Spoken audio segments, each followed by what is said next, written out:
Baik, ini video saya buat untuk mengulas materi atau jawaban dari soal ujian tengah semester yang saya bagian kemarin. Karena kemarin di mata kuliah ketenagakerjaan banyak yang request untuk saya mengulas jawaban dari soal UTS, sehingga saya sekarang buatkan video untuk mengulas beberapa hal terkait tentang UTS yang saya share kemarin, khususnya di mata kuliah hukum lingkungan ya. Sekali lagi saya tekankan di sini, saya membaca beberapa dari jawaban mahasiswa yang mana juga mahasiswa tidak atau masih kurang teliti dalam memahami soal yang saya berikan. Nah, sekali lagi untuk pembelajaran selanjutnya, saya minta pada teman-teman semuanya untuk mungkin besok ketika menjawab, silahkan pahami terlebih dahulu maksud dari soal tersebut, apa yang diinginkan dari dosen, kemudian baru benar-benar menjawab, seperti itu ya. Oke, langsung saja saya sampaikan untuk soal pertama. Ini masuk di teori, karena juga ada beberapa dari 5 soal, ada soal kasus juga yang perlu dianalisis oleh teman-teman. Yang pertama, ini soal teori yang sebenarnya juga sudah ada materi yang saya sampaikan sebelumnya di video pembelajaran. Nah, kalau untuk nomor 1 ini rata-rata memang semuanya dapat nilai maksimal, karena saya minta untuk mahasiswa menyebutkan dan menjelaskan beberapa perilaku manusia yang potensial mencemarkan dan atau merusak lingkungan hidup. Nah, kemudian saya minta untuk menjelaskan bagaimana solusi yang dilakukan untuk menanggulangi beberapa macam permasalahan tersebut.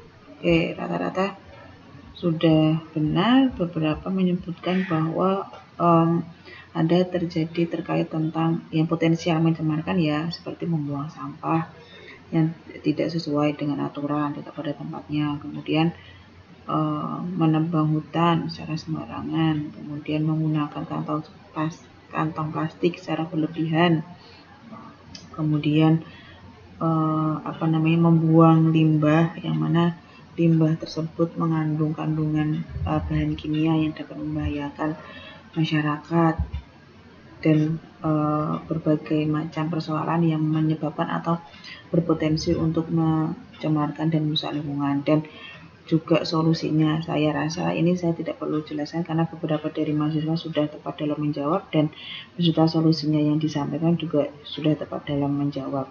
Seperti yang saya sampaikan tadi, membuang sampah sembarangan, ya solusinya bagaimana pemerintah bisa untuk memberikan kesadaran bagi masyarakat, untuk sosialisasi ke masyarakat bahwa pentingnya untuk membuang sampah pada tempatnya, karena membuang sampah sembarangan itu pun juga dapat memicu adanya suatu kenaikan kadar air, baik air sungai maupun sampai ke air laut, seperti itu. Nah, itu salah satu contoh yang untuk memberikan solusi. Oke, langsung saja ke soal nomor 2 ya. Soal nomor 2 ini kasus yang mana saya sampaikan bahwa di sini terdapat bahasan terkait tentang bakteri E. coli.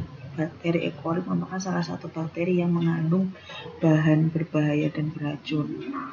Jadi di sini kasusnya adalah kota X sudah sekitar 75% sumur tercemar karena bakteri E. coli. Nah, bakteri E. coli tersebut dikarenakan atau timbul karena dampak dari pembuangan limbah kotoran. Nah, dampak penggunaan air yang tercemar kemudian dipergunakan oleh masyarakat dan mengakibatkan suatu penyakit yang mana disebut diare. Nah, saya minta kepada teman-teman untuk merespon permasalahan tersebut atau kasus tersebut. Bagaimana pendapat dari teman-teman semuanya, baik itu pendapat yang berdasarkan kepada kajian hukum dan pendapat atau solusi dari teman-teman bagaimana caranya untuk menumbuh kembangkan kesadaran masyarakat. Nah, ini kalau diteliti, kalau baca dengan teliti berarti ada 2 jawaban yang harus teman-teman jawab ya. Yang pertama, pendapat dikaitkan dengan aspek hukumnya, dan yang kedua, bagaimana caranya untuk menumbuh kembangkan kesadaran masyarakat. Oke, sekarang yang pertama, menyangkut tentang aspek hukumnya. Di sini berarti jelas terjadi adanya suatu pelanggaran lingkungan hidup yang mana pelanggaran lingkungan hidup ini terkait dengan pembuangan limbah secara sembarangan. Berarti teman-teman harus cari tuh pasal yang ada di Undang-Undang Perlindungan dan Pengelolaan Lingkungan Hidup, Undang-Undang Nomor 32 Tahun 2009, yang berkaitan dengan pembuangan limbah. Bagaimana pengaturannya terkait tentang pembuangan limbah? Bisa nanti teman-teman baca, buka untuk pasal 69 Undang-Undang Perlindungan dan Pengelolaan Lingkungan Hidup. Di situ terkandung dijelaskan terkait tentang larangan kepada setiap orang untuk membuang limbah ke media lingkungan. Nah, itu harusnya disampaikan juga di poin nomor 2. Ketika teman-teman menyampaikan pendapatnya berdasarkan kasus yang saya berikan. Jadi kasusnya seperti apa disampaikan, kemudian dikuatkan dengan pasal yang berkaitan dengan kasus tersebut. Begitu, seperti yang saya sampaikan tadi. Oh, ini berkaitan dengan kasus pelanggaran pencemaran lingkungan hidup, yang mana pihak perusahaan membuang limbah secara sembarangan dan kemudian menimbulkan adanya suatu bakteri E. coli, yang kemudian bakteri E. coli tersebut menimbulkan efek yang berbahaya bagi masyarakat. Kemudian bagaimana dikaitkan dengan aspek hukumnya? Ya, aspek hukumnya dilihat dari pasal yang berkaitan dengan pembuangan limbah tersebut. Nah, di sini terkait dengan limbah kotoran ternak, seperti itu ya. Nah, kemudian aspek yang kedua, bagaimana caranya menumbuh kembangkan kesadaran masyarakat. Nah, ini sudah ada di materi sebelumnya yang saya sampaikan, bahwa bagaimana cara untuk menumbuh kembangkan kesadaran masyarakat, karena untuk memberikan pelindungan kepada lingkungan, itu peran serta masyarakat di situ penting. Maka bagaimana masyarakat dilibatkan dalam proses pelindungan dan pengelolaan lingkungan hidup. Ini saya share, ada materi di pertemuan keempat, kalau tidak salah ya. Peran serta masyarakat, oke, di sini ada di slide nomor 8. Kalau teman-teman memperhatikan, bisa dibaca dari sini terlebih dahulu sebenarnya, bahwa bagaimana cara menumbuhkan peran serta dalam masyarakat, perlu teman-teman sebenarnya sampaikan terlebih dahulu bahwa di dalam Undang-Undang Nomor 32 Tahun 2009, itu menekankan perlindungan dan pengelolaan berdasarkan asas partisipatif. Nah, jelas asas partisipatif ini kan erat kaitannya dengan masyarakat yang ada di sekitar. Nah, sehingga dengan demikian, bagaimana cara menumbuh kembangkannya, yaitu pemerintah juga terlibat di sini. Bagaimana pemerintah terlibat? Ya, pemerintah memberikan semacam sosialisasi terhadap masyarakat agar masyarakat sadar akan pentingnya lingkungan hidup yang bersih, lingkungan yang baik, agar masyarakat sadar untuk dapat memberikan perlindungan kepada lingkungan yang ada di sekitarnya, seperti itu. Itu dasar atau awal mula bagaimana cara menumbuh kembangkan kepada masyarakat. Ya, seharusnya kita tahu terlebih dahulu bahwa ada aturannya, ada undang-undangnya, seperti dalam pasal 70 Undang-Undang Perlindungan dan Pengelolaan Lingkungan Hidup. Di situ jelas bahwa diatur mengenai ketentuan peran serta masyarakat. Nah, masyarakat harus tahu, masyarakat di situ ternyata penting bagaimana untuk melakukan pelindungan dan pengelolaan lingkungan hidup, seperti itu. Nah, kalau misalkan dijelaskan poin ini, itu akan kemudian langsung saya berikan nilai sempurna. Begitu, hanya saja kemarin saya melihat tidak ada sama sekali yang menyebutkan terkait tentang pasal-pasal tersebut. Oke, jadi teman-teman harus detail dan harus teliti lagi dalam membaca. Kemudian soal nomor 3 ya. Nah, soal nomor 3 ini juga kasus yang mana sebenarnya ini kasus, kalau teman-teman cermati, kasus yang disampaikan oleh teman kalian sendiri ketika kita diskusi di forum e-learning. Dan ini pun juga sudah saya jawab panjang lebar ketika itu. Terkait tentang bagaimana ketika terjadi banjir karena ulah manusia yang membuang sampah sembarangan, menebang pohon dan faktor lainnya yang dapat menyebabkan banjir. Nah, apakah hal ini juga bisa dikatakan pencemaran atau perusakan lingkungan? Karena banjir merupakan bencana alam yang juga dapat terjadi dari faktor alam itu sendiri. Sekarang teman-teman mungkin nanti bisa membuka kembali e-learning. Kalau tidak salah di pertemuan ketiga Di situ sudah saya jawab dengan panjang lebar. Nah, ini salah satunya poin jawabannya dari soal e-learning. Saya ambil dari soal e-learning. Jadi besok bisa saja dalam saya membuat soal itu juga berdasarkan dari pertanyaan-pertanyaan dari teman-teman ketika kita berdiskusi. Nah, itu juga wajib dipelajari. Apa yang kita diskusikan ketika di e-learning itu paling tidak juga dibaca agar tahu. Nah, ini sepertinya dari teman-teman ataupun bahkan yang mengajukan pertanyaan sendiri pun kayaknya tidak sadar bahwa itu pertanyaan sendiri. Karena saya membaca jawabannya juga tidak sesuai dengan apa yang saya sampaikan ketika itu. Nah, ini jawabannya. Silahkan nanti dilihat detail. Ini sudah saya jawab sama jawabannya seperti ini juga di forum e-learning. Begitu ya. Jadi pada intinya terkait tentang pertanyaan ini,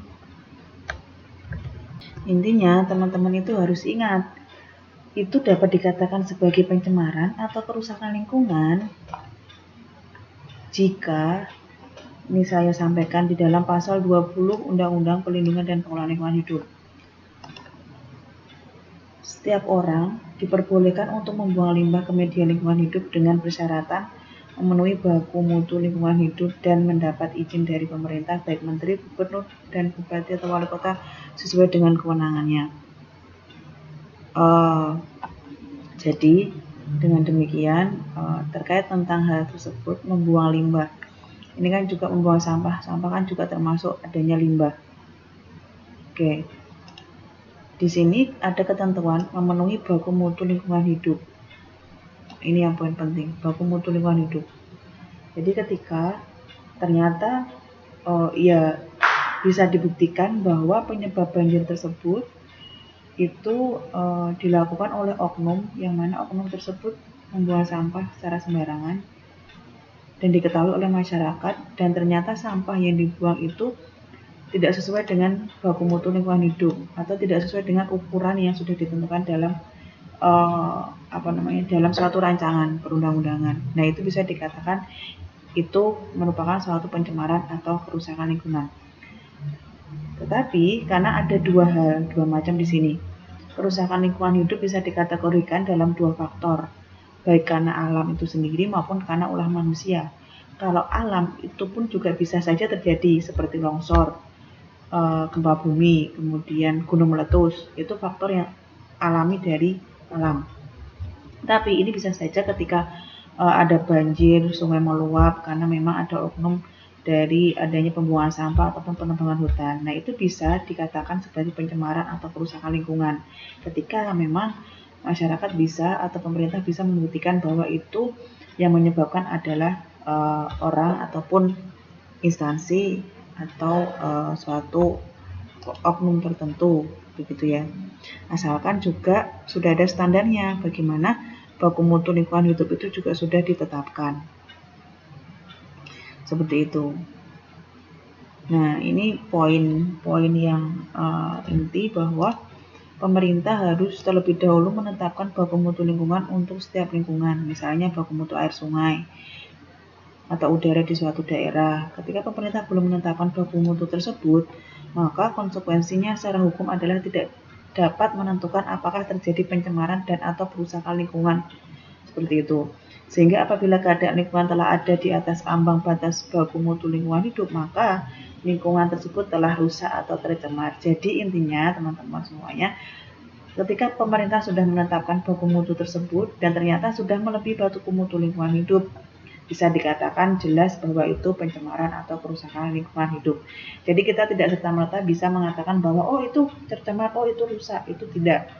Ketika kita melihat ternyata memang ada kerusakan di dalam suatu lingkungan, tapi ya kita harus tahu terlebih dahulu juga bagaimana baku mutu tersebut apakah sudah sesuai standar atau belum. Ketika over dari baku mutu yang sudah ditetapkan, maka itu bisa dikatakan sebagai pencemaran atau kerusakan lingkungan hidup. Seperti itu ya. Oke, itu menjawab soal nomor 3.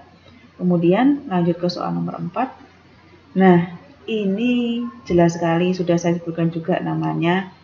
Ini sudah pernah juga disampaikan oleh Nalista sendiri ya. kronologi kasus ini kalau tidak salah di pertemuan pertama ketika saya menanyakan kepada teman-teman apakah ada kasus lingkungan hidup di sekitar tempat tinggal teman-teman. Nah, ini saya sengaja mengambil dari kasusnya Nalista. Ketika itu saya pernah menjelaskan ada 3 kasus yang saya jelaskan. Kalau tidak salah kasusnya Nalista, kasusnya Kevin, dan kasusnya Syahrul. Nah, ini salah satunya kemudian saya masukkan ke dalam soal UTS kemarin. Oke, ini pun juga sudah saya jawab kemarin ketika pembahasan di materi pertemuan ketiga. Kalau tidak salah, dan itu saya buatkan video juga. Kalau tidak salah videonya ini. Oke, ini soalnya dari Nalista bahwa permasalahan lingkungan di sekitar Nalista terjadi ketika sebuah perusahaan tambang yang masa operasinya atau izinnya sudah habis, tetapi sumur atau lubang bekas galian tambang diabaikan dan tidak direklamasi, sehingga memakan korban jiwa karena jaraknya kurang lebih 5 meter dari pemukiman warga dan dari pemerintah sendiri. Sejak terjadinya kasus ini, tidak ada yang menanggapi permasalahan tersebut. Nah, ini kurang lebihnya kasusnya sama seperti yang disampaikan Kevin, terkait tentang perizinan ya. Segala sesuatu, ketika suatu perusahaan, pengusaha atau instansi dalam menghasilkan suatu produk yang dimana juga menghasilkan suatu limbah, itu wajib untuk meminta izin, wajib adanya izin seperti itu. Nah, ketika tidak ada izin ya otomatis itu melanggar apa yang menjadi kewajiban dari instansi tersebut, apa yang menjadi aturan di dalam Undang-Undang Perlindungan dan Pengelolaan Lingkungan Hidup. Oke, poin pertama, jika Anda sebagai warga masyarakat di sekitar lokasi tambang tersebut, apa yang bisa saudara lakukan? Nah, ini bisa saja disampaikan bahwa permasalahan ini terkait tentang permasalahan permasalahan perusahaan yang melakukan aktivitas penambangan, hanya saja izin beroperasi tersebut tidak diberlakukan ataupun tidak adanya suatu izin. Nah, ini berkaitan dengan Undang-Undang Perlindungan dan Pengelolaan Lingkungan Hidup. Khususnya ada di dalam pasal 35 dan 36. Maaf. Jadi terkait tentang perizinan bisa di-searching. Di situ ada di dalam pasal 35 dan 36 Undang-Undang Perlindungan dan Pengelolaan Lingkungan Hidup. Seharusnya ini ada beberapa kemarin yang penyebutan pasalnya sesuai dengan apa yang dimaksud dari soal tersebut. Nah, kemudian teman-teman juga bisa harus menjelaskan, selain menyebutkan pasal, itu juga harus dijelaskan kandungan pasal tersebut apa saja, seperti itu ya. Nah, ketika di sini berkaitan dengan proses perizinan terkait tentang kegiatan tambang, yang mana memang juga seharusnya ketika kegiatan tambang tersebut sudah berakhir, seharusnya ada reklamasi yang dilakukan dari pihak perusahaan. Namun hanya saja di kasus tersebut tidak ada, sehingga jelas melanggar pasal 35 dan 36. Terus kemudian terkait dengan perizinan, terdapat 2 izin, yang mana pertama, izin lingkungan itu adalah izin yang diberikan kepada setiap orang yang melakukan usaha dan atau kegiatan wajib AMDAL atau UKL-UPL, kegiatan pengelolaan lingkungan dalam rangka perlindungan dan pengelolaan lingkungan hidup. Nah, persyaratan tersebut baru perusahaan tersebut memperoleh izin usaha atau kegiatan. Kemudian yang kedua, izin usaha dan atau kegiatan adalah izin yang diterbitkan oleh instansi teknis untuk melakukan usaha dan atau kegiatan, sehingga ketika ada suatu perusahaan yang melakukan suatu aktivitas kegiatan, wajib adanya suatu izin. Itu ya. Nah, ini juga sudah saya jelaskan juga ketika itu. Seharusnya bisa teman-teman perhatikan. Nanti bisa teman-teman baca lagi juga, dan coba bisa dilihat lagi videonya yang sudah pernah saya share. Oke, soal yang terakhir. Ini soal yang terakhir. Bagaimana? Ada 3 poin. Jelaskan sesuai dengan Undang-Undang PPLH, kemudian asas-asas apa saja, dan yang terakhir adalah paradigma. Nah, kalau untuk penjelasan terkait tentang permasalahan, di sini sudah jelas ya, saya sampaikan di kronologinya tersebut. Di sini berkaitan dengan kegiatan penambangan karst di wilayah pegunungan oleh PT X. Sudah ada penolakan dari warga. Karena penolakan tersebut, penambangan dilakukan berada di tepat di atas cekungan air tanah. Nah, ini pasti juga teman-teman harus tahu dampak ketika penambangan berada di cekungan air tanah. Ya, pasti akan berefek adanya suatu ketidakstabilan, ketidakseimbangan pola di sana. Nah, kemudian warga pegunungan Krendeng yang mayoritas bekerja sebagai petani, penambang tersebut dinilai dapat merusak sumber mata air karena berada di atas cekungan air tanah. Bisa juga nanti hasil dari penambangan tersebut mengkontaminasi sumber air yang ada. Kemudian selain itu, izin lingkungan dikeluarkan gubernur. Oke, cacat prosedural. Ini sudah jelas ya, bahwa ini jelas sekali sebenarnya dari kronologis tersebut. Penambangan karst yang salah, posisinya seharusnya penambangan tidak boleh dilakukan di atas cekungan air tanah. Kemudian perizinannya pun juga cacat prosedural. Seharusnya itu yang harus disampaikan oleh teman-teman ketika menjawab pertanyaan poin A. Kemudian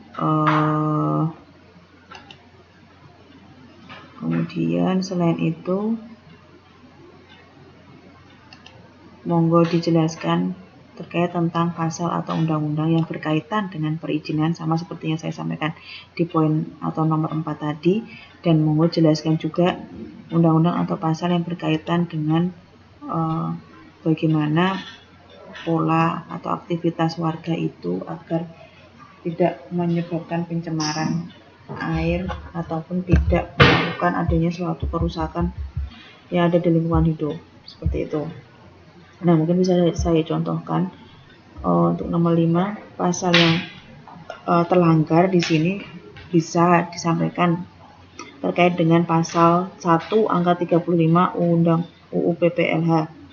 Izin yang diberikan adalah harus wajib AMDAL. Kemudian pasal 39 yang mana pejabat yang berwenang wajib mengumumkan pendirian dan keputusan izin lingkungan. Seperti itu. Nah, seharusnya teman-teman bisa mencari pasal-pasal yang berkaitan dengan hal tersebut. Nah, kemudian poin B, asas-asas apa saja yang terlanggar dalam pengelolaan lingkungan hidup. Terkait dengan asas sudah saya jelaskan juga di materi pertemuan ke-4 terkait tentang asas. Ini mungkin akan saya review. Oke, asas bisa dilihat dari sini. Sekiranya apa yang terlanggar dari proses tersebut. Yang pertama, yang pasti asas kelestarian dan keberlanjutan itu jelas terlanggar karena di situ dapat merusak lingkungan. Kemudian asas kemanfaatan, asas kehati-hatian, asas keadilan, kemudian asas tata kelola pemerintahan yang baik. Kenapa tata kelola pemerintahan yang baik? Karena di sini pemerintah tidak tidak kemudian tegas dalam menanggulangi permasalahan tersebut. Nah, itu yang saya tekankan bahwa asas-asas yang terlanggar adalah asas tanggung jawab, asas kelestarian dan keberlanjutan, kemudian asas kehati-hatian, asas manfaat, keadilan, dan tata kelola pemerintahan yang baik. Semoga teman-teman bisa menjawab itu dengan baik. Ada beberapa kemarin yang saya lihat itu asas-asas yang disampaikan sesuai dengan apa yang saya yang menjadi soal tersebut, yang ada di dalam soal tersebut. Oke, kemudian poin C yang terakhir. Nah, ini terkait tentang paradigma pengelolaan lingkungan hidup. Saya hanya melihat ada sekitar 2 orang yang menjawab benar, yang ingin yang maksud dari soal tersebut terkait tentang bagaimana paradigma pengelolaan lingkungan hidup dalam kasus di atas. Nah, ini juga terdapat di dalam terdapat dalam pertemuan ke-4. Paradigma tersebut kan jelas, tinggal memilih antara ketiga paradigma ini. Pandangan dasar yang dianut dan diikuti dalam kurun waktu tertentu, antroposentrisme, biosentrisme, atau ekosentrisme. Jelas keterkaitan dengan hal tersebut, karena itu manusia lebih mementingkan kepada faktor ekonomi atau kepentingan sendiri, tanpa mempedulikan lingkungannya, tanpa mempedulikan asas sustainable development, di mana asas pembangunan berkelanjutan. Sehingga dapat dikatakan asas ini asas yang dapat yang dapat tersampaikan dari apa yang dimaksud di dalam poin C soal nomor 5, manusia pusat alam semesta. Seperti itu yang bisa saya sampaikan, saya jelaskan terkait tentang soal UTS yang saya keluarkan. Semoga teman-teman semuanya bisa memahaminya dengan baik, dan saya minta lagi karena ini juga saya lihat kurang teliti teman-teman dalam menjawab, dalam membaca soal, sehingga kedepannya saya harapkan untuk bisa lebih detail atau teliti lagi dalam membacanya. Oke, semoga kedepannya nilainya menjadi lebih baik lagi dan bisa mengambil hikmah atau pelajaran dari apa yang sudah sudah dinilai dari ini. Terima kasih dari saya, kurang lebihnya mohon maaf. Wassalamualaikum warahmatullahi wabarakatuh.